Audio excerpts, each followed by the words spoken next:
Donc, bienvenue dans les finances simplifiées. Je m'appelle Étienne Lejeune, je suis conseiller en sécurité financière chez Iago Financier. Puis avec moi, je suis avec... Nicolas Barry, conseiller en sécurité financière aussi chez Iago Financier.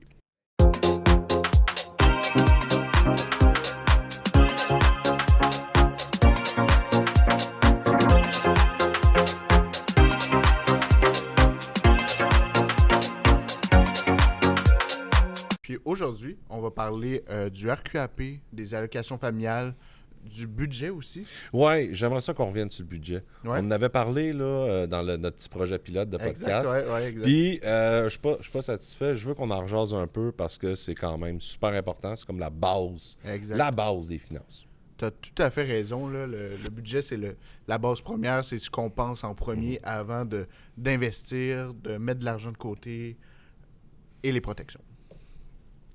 Donc, on va commencer directement avec les allocations familiales, si tu me permets. Ben, en fait, moi, je partirais peut-être plus avec le budget.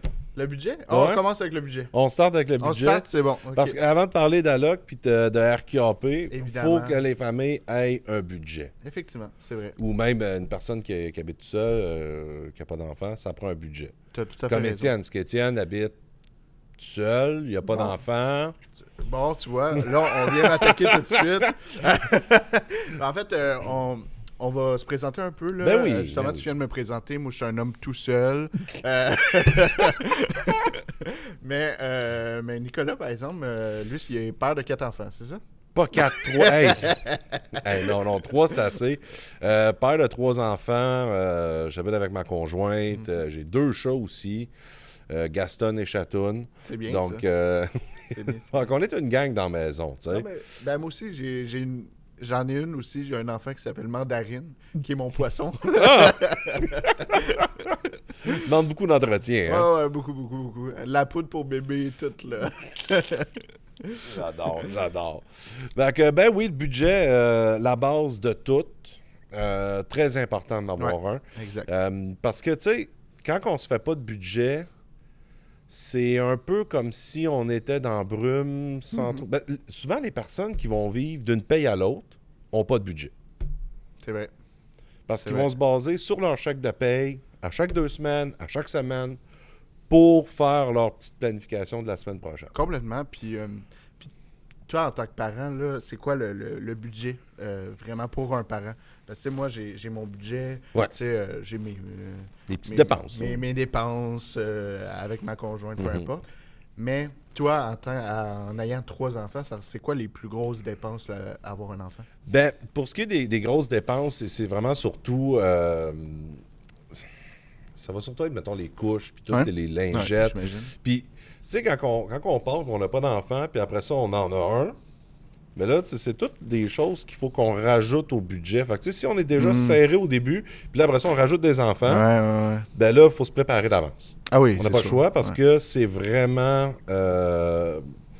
Sinon, on est vraiment dans la brume, là. Il n'y a rien à faire. Pas de budget, on n'arrive à rien. Non, je suis totalement d'accord. Puis toi, est-ce que tu penses que les parents se préparent Pas assez. financièrement? Pas assez parce que, je te donne un exemple, tu sais, on travaille beaucoup avec des jeunes familles. Puis souvent, quand on leur parle d'épargne ou de budget, ils sont comme un petit peu en retrait. On va dire, on va faire ça plus tard. Mais je te donne un exemple, OK?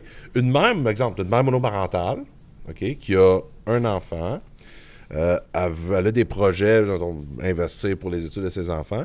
Puis elle a un job, mettons 24-25$ à l'heure. Puis c'est bien correct. Mais s'il n'y a pas de budget de préparé, au moindre imprévu, c'est quoi le premier réflexe? Carte de crédit. Prêt personnel. Là, c'est les taux d'intérêt qui embarquent. Ah oui. Puis là, après ça, qu'est-ce qui arrive? Ben là, je vais peut-être faire une consolidation de dette.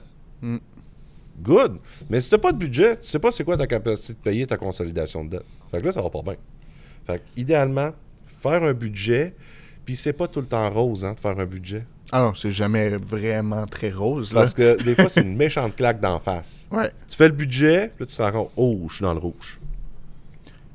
Là, ça va pas bien. Ouais. Puis tu sais, souvent, tu as parlé de carte de crédit, marge de crédit, mais souvent aussi, ça va finalement impacter nos objectifs dans le futur. Tu sais, dans le sens que quand on veut payer nos dettes, etc., on a moins de place pour mettre de l'argent de côté dans un CELIAB, dans un CELI, dans un REER, pour l'achat d'une maison, pour nos projets moyen, court terme, long terme. Donc, ça impacte aussi beaucoup notre autonomie financière. Oui. C'est quoi qu'on met dans le budget? La première affaire qu'on met. Le loyer, hypothèque. Oui, les dépenses. Ça prend aussi les revenus. Savoir combien qu'on gagne. Exact. On met les revenus, on met les dépenses, puis on met l'épargne. Exact. Puis quand on a un enfant, on a plus de dépenses. Pas mal plus de dépenses. Un peu plus. Puis plus d'épargne parce qu'on veut s'assurer que l'enfant est à l'école. Fait qu'on veut mettre de l'argent de côté. Puis c'est quand on regarde nos relevés de compte, là, mettons, relevés de compte chèque. Puis là, on commence à regarder, j'ai acheté ça, c'est quoi ça? Ça, c'est quand je suis allé au drive-thru de McDonald's. Ça, c'est mon café à 20$ de Starbucks. Ça, c'est parce que je trouvais un toutou cute chez Dollarama, puis je l'ai acheté 4-5, ça m'a coûté 50$. Puis c'est en faisant ça qu'on est capable de se faire une tête puis se dire, finalement, il faudrait peut-être que je coupe là. Puis, regarde, c'est drôle, le budget, là, il est dans le vert. Il n'est pas dans le rouge. Fait qu'on n'est peut-être pas si dans le trouble que ça. Fait que le budget, ça va vraiment être la ligne directrice, savoir où c'est qu'on s'en va. Puis c'est là qu'on voit aussi des dépenses peut-être qui sont pas nécessaires non plus. Là.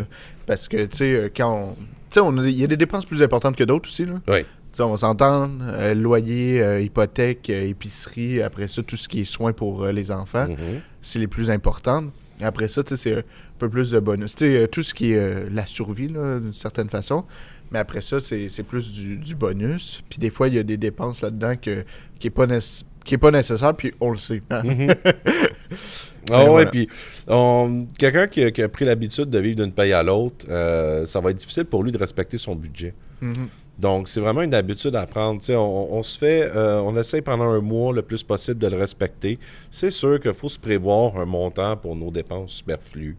Le nouveau jeu qui vient de sortir. Sinon, les chicanes vont embarquer, puis on s'entend l'argent. Là, c'est un des sujets numéro 1 de dispute chez les parents. Puis surtout, c'est quand on veut couper dans les dépenses, c'est de couper dans les bonnes dépenses aussi. Oui. Nécessairement, souvent, on va se dire, mettons que notre budget est impacté, on coupe où? C'est ça l'affaire. Couper des sorties. L'épicerie, un peu. On va essayer le plus possible de courir les économies.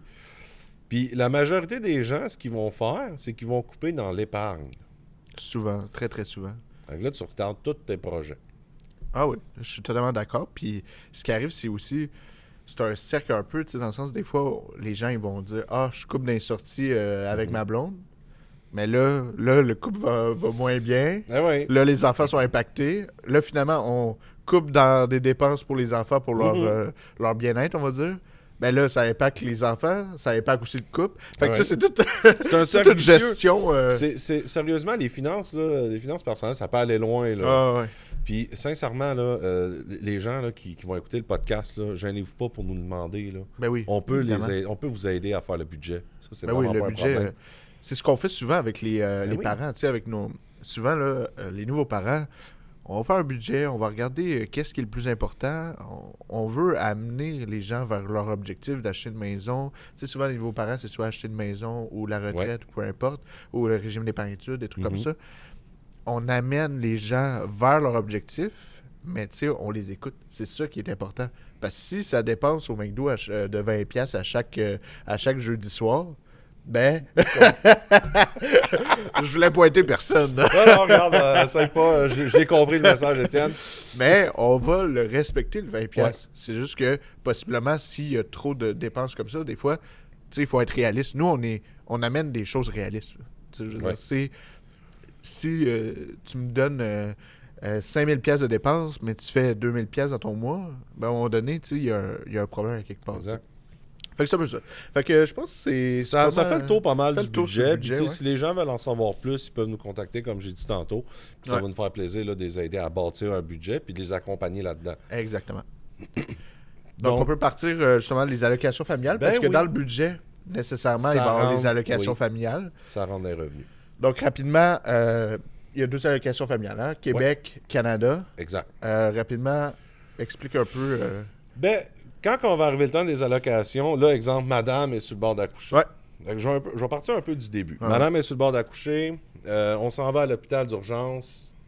Madame fait le travail, monsieur il est là, il mange son Exact. plat à côté C'est bon, parce ça. qu'il en a un dîner. Un peu stressé. Un peu stressé, c'est pas trop se mettre. Il y a un peu d'insultes. Ouais, non, c'est que tu t'en vas. Non, non. C'est ça. Reste avec. Conseil, reste avec. Ouais, non, c'est puis- ça. Puis là, après ça, ce qui va arriver, c'est que le papa va sûrement aller à l'accueil de l'hôpital. Ouais. Il va remplir les documents pour l'enfant. Bien important, ne pas faire de faute dans le nom de l'enfant. Donc ça, c'est le premier objectif. Ouais. Ensuite de ça... Avec la fatigue, des fois, ça peut... Ouais, ça peut embarquer. ouais, c'est ça. Ensuite de ça, ça va être envoyé au directeur de l'État civil. Lui, ce qu'il va faire, c'est qu'il va délivrer le numéro d'assurance sociale qui va rentrer une couple de semaines après. Puis après ça, c'est envoyé fédéral-provincial pour le calcul des allocs. Donc là, papa-maman ou maman-maman ou papa-papa va recevoir une lettre disant le montant qu'il va y avoir en allocation.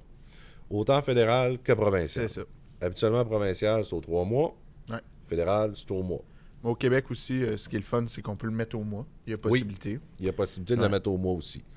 Donc là, quand on arrive avec ces montants-là, on va les rajouter dans le budget. Ben oui, évidemment. Puis, il ne faut pas oublier que les allocations familiales, c'est libre d'impôt. Oui. Donc, l'argent, le 300 $ qu'on va avoir, le 200, le 500, peu importe, le 1000 qu'on va avoir par mois, est libre d'impôt. C'est ça qui est avantageux aussi. Là. Ben oui. Puis là, il ne faut pas oublier, l'allocation, c'est un bel appui au RQAP, Exact. qui est le régime québécois d'assurance parentale. Parce que là, ce qui va arriver, c'est que les parents vont arrêter de travailler le temps que l'enfant est au début. Tu sais, exact. La mère va prendre toutes ses semaines, C'est ça. puis vont partager. Mais ça, Ouais, on en ouais. reparlera On va en un reparler autre, juste... vraiment comme plus en détail. Ouais. Et l'allocation, elle va venir appuyer ça parce que, tu sais, il y a une baisse de revenus. On part de 100% de revenus à 70% de revenus. Puis après ça descend à 55% de revenus. Exact. Donc ça fait mal dans le budget. Puis ça, il faut le prendre en considération aussi. Uh-huh. Super important.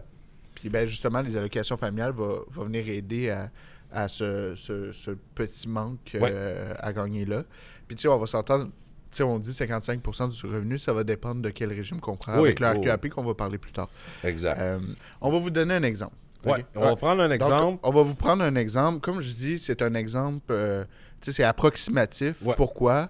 Parce que nous, on a calculé avec les calculateurs du gouvernement. Exact. Donc, ne pas prendre ça à la lettre.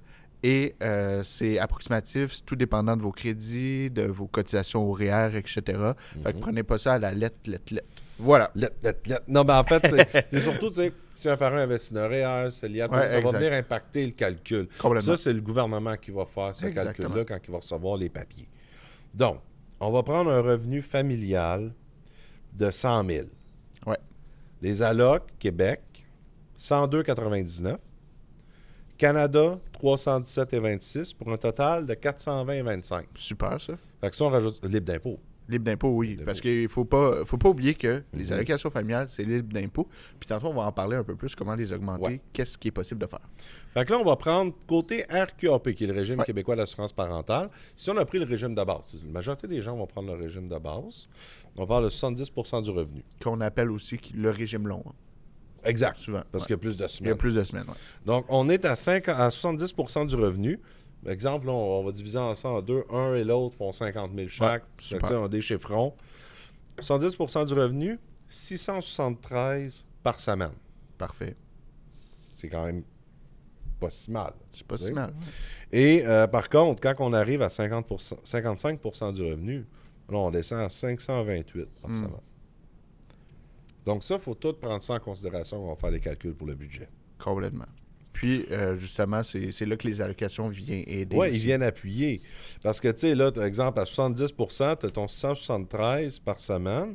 Puis là, tu as un 420,25 qui se rajoute par mois. Mais tu sais, ce 420,25-là, on peut s'en servir pour l'épargne pour l'enfant, acheter les couches, mettre de l'argent de côté pour éventuellement la garderie qui va s'en venir parce que ça coûte cher, la garderie. Ouais. Je sais. Oui. je le vis en ce moment. Là. On voit la souffrance dans... Ah, écoute, mon portefeuille souffre. Ouais, toutes les fois qu'il faut que je paye la garderie, je me dis, hey, qu'est-ce que j'aurais pu faire avec cet argent-là? Ce qui est bien avec mon poisson, c'est qu'il se garde tout seul. Ouais, t'as pas besoin de l'envoyer, tu sais. Puis, tu sais, il y a une stratégie pour faire monter ces montants-là aussi. Ouais. C'est avec le REER. Exactement. Donc, plus qu'on va investir dans le REER, ça va diminuer notre revenu. Donc, ça va faire augmenter les allocs. Exact. Puis, tu sais, rapidement, là, on va parler du REER. Là, on vient d'en parler. Ouais. Mais le REER, ce qui est plaisant, c'est que souvent, les salariés, on va payer tout le long de l'année notre impôt, on va dire sur un 50 000 de revenus. Mais tu sais, si on met, par exemple, 5 000 dans notre REER, ben, c'est selon pour l'impôt, c'est comme si on avait fait 45 000. Exact. Donc, c'est super avantageux Mhm. parce qu'on va avoir un retour d'impôt parce qu'on a payé de l'impôt pour 50 000. Exact. Fait que souvent, on va se faire rembourser par rapport à ça. Donc, les parents ont encore plus une économie. Pourquoi? Ben parce que les allocations familiales vont augmenter aussi. Mhm. Parce que le revenu familial, à place d'être de 100 000, on va dire que les deux, ils mettent 5 000, ben, il est rendu de 90 000 le revenu Ouais. familial. Donc, les allocations familiales vont augmenter. Exact. Donc, c'est là qui est très avantageux de cotiser dans un REER en tant que parent aussi. Là. Puis je comprends aussi quand on est en congé de paternité, maternité ou parental, le stress de vouloir, tu sais, de manquer d'argent est là. Oui, Tu sais, évidemment. je le vois avec les gens que je rencontre, disent, je veux mettre moins d'argent dans mon CELI REER parce que tu sais, j'ai moins de revenus. C'est ça. Puis c'est correct. Mais là, dites-vous que c'est ça, c'est temporaire. Vous allez retourner travailler, là. Ah ouais, en Fait que là, espérant. ben oui, mais il faut C'est retourner ça. travailler pour être capable de... Justement, là, les revenus augmentent. Fait que là, on est capable d'en mettre plus. Donc, c'est pour ça, là. Puis, tu sais, les parents qui veulent avoir de l'aide, justement, pour le calcul des RQAP, des allocations, ça, on est capable de le faire. Exact. On le fait beaucoup dans nos rencontres avec les gens. Ben oui, évidemment, on le fait beaucoup. Puis chaque première rencontre que j'ai avec un nouveau parent, on parle d'allocation familiale, Mhm. on parle de RQAP, on parle un peu de budget, on parle de régime d'épargne-études qu'on va parler dans un prochain épisode. Ouais. On va parler de plein de choses comme ça. Parce que ben, c'est important de le savoir. Juste avoir l'information, c'est important. Mhm. Puis nous, ce qu'on fait, c'est on donne l'information. Puis ben, si on aime nos services, ben, on va de l'avant avec nous. Avec mais le plan de match. c'est pas obligatoire. C'est pas obligatoire. Puis, hey, une autre affaire là, que j'ai remarqué, là, faites-les avant d'accoucher. Parce que le stress, le temps, le dodo. Ouais, quand on le fait avant d'accoucher, quand on arrive à l'accouchement, on a ça de moins à réfléchir. Ouais. Donc, il y a moins de stress. Puis, on est préparé aux éventualités. Exact. Donc, c'est important de le faire, le budget, de savoir à peu près combien qu'on va avoir, faire les simulations pour la RQAP aussi, Exact. pour savoir le 70% du revenu va nous donner combien. Ouais. De tout faire ça avant, puis d'avoir un plan de match pour le après, c'est la meilleure des solutions, parce que sinon, après ça, le sommeil n'est plus là, comme Non, tu c'est dis. ça. On n'a plus de temps de jaser avec un conseiller parce que le bébé il pleure ou c'est l'heure de la Complètement. sieste ou Ouais. tout le temps la même histoire. Puis depuis tantôt, là, on parle du RQAP. Là, mais Ouais. on peut-tu juste en parler un tout petit peu? Là, Ouais. parce que c'est quoi le RQAP? Vraiment, ça sert à quoi? Ouais, le RQAP, c'est le régime québécois d'assurance parentale. Ça, c'est Ouais. comme un remplacement de revenu quand il y a un Exact. enfant qui vient au monde pour les parents. Donc ça... Il y a deux régimes. Oui, Donc, il y a on le va- régime court, Ouais, vas-y. régime long, régime de base et régime particulier qui est Exactement. le vrai nom exact. Et ce qui va changer, ça va être les pourcentages au niveau de l'argent qu'on va recevoir et aussi la durée. Exactement. Donc le régime particulier, il est plus court et le régime de base, ben, lui, va être plus long. Exactement. En fait, le régime particulier, on va avoir 75% tout le long. Donc, il y a une partie qui est paternité, maternité, Mhm. puis il y a une autre partie qui est partageable. Ouais. Le régime de base, ça va être 70%. 70 qui va, après ça, être à 55% C'est ça. avec un nombre de semaines, Exactement. Il y a environ, je pense, 10 semaines. Hein? je pense un petit peu plus... Ça serait à voir, là, mais vous allez le voir à l'écran. Ouais, on va... De toute façon, ça va être dans l'autre podcast. Ah, ok, ça va être dans l'autre podcast. On ok. va Super. vraiment rentrer en détail dans le RQAP quand Parfait. on le fait. Super. Puis aussi, c'est important, il y a des parents qui, eux, vont être en retrait préventif avant d'embarquer sur le RQAP. Fait que c'est de partir le RQAP quand que le retrait préventif se termine pour pas qu'on aille comme des semaines blanches, là, Ouais, où est-ce ouais. qu'il n'y a pas de revenus qui rentrent. Donc ça, c'est aussi, avec les ressources humaines, là, tu sais, je pense aux Des enseignants. compagnies, Ouais, ouais. les enseignants, ils ont un retrait préventif, les infirmières aussi, je Ok, pense c'est qu'ils en ont super, un. ça. Tout dépendant aussi du métier, il y a des endroits aussi, tu sais, j'ai une de mes clientes qu'elle travaille dans une usine. Donc, elle travaille avec des éléments toxiques. Donc, Mhm. elle a pu faire un retrait très, très préventif. Là. C'était presque un an avant. Là. Donc, ça fait des beaux congés. Ça fait des beaux congés, oui. Donc, ça résume un peu notre épisode aujourd'hui. Donc, merci Nico pour toute ton information. Merci à vous de nous avoir écoutés. Puis, on se voit dans un prochain épisode où on va parler plus du RQAP, régime d'épargne-études, de plusieurs informations pour les parents. Donc, merci beaucoup. Hey, passe une belle journée. Bonne journée.